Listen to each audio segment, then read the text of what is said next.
কি ভয়ানক অবস্থা, মানুষের বাড়ি ঘর সব ডুবাই ফেলাইছে।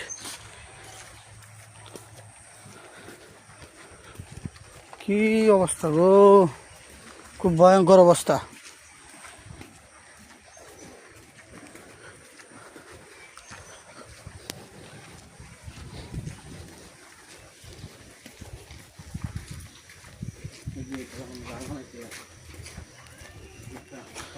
দেখেন কি অবস্থা, খুব ভয়ানক অবস্থা।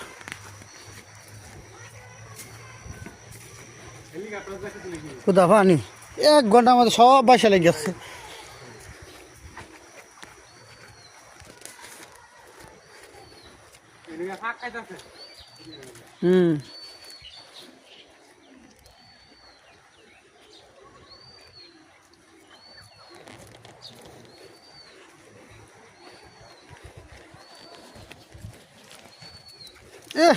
ঠ্যাং তো এমনি যাইতে থাকা ফিজ বা খালি আমার টানে।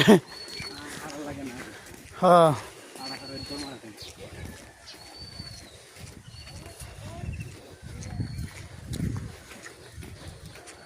কত মানুষের তো ধান কাটা ধান তল করছে এসব সারা। এই যে দিঘি দিঘি খেত সব অনেকটা হয়ে গেছে গা, মানুষের বাড়িঘর সব তল হয়ে গেছে গা।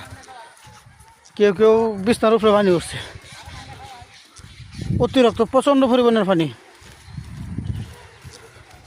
আমরা হালুয়াঘাট থানা।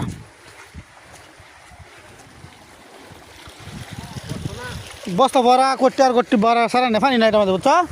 শুন না পানি আটকে না। আমার 30 গুণ ধান পানির তলে পড়েছে, কাটা ধান কাটিয়া ভাঙ্গা থয়ে দিছি। এই ধান এটা আমরা মসজিদের লাগে। কি অবস্থা,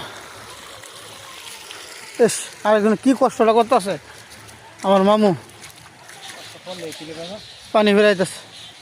ধান কাটার পেঁয়াজ হবে না, কি করবো, কিছু করার নাই রে বাবা। ওই ভট করে সকালবেলা দেখছি বালা পানি বিফানি নাই, কি করবো না কিছু করার নাই তো। মানুষের খুব ক্ষতি হয়েছে, খুব হতাশার মধ্যে মানুষ। এই যে একবার এবার 11,000 টাকা খালি রেন হয়েছে আসছে।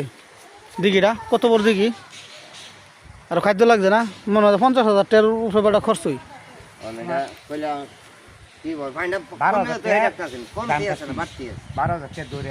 খাওয়ানি হয়েছ মাছ আনছি তোমার আজকে 1 সপ্তাহ। রেনু চাষ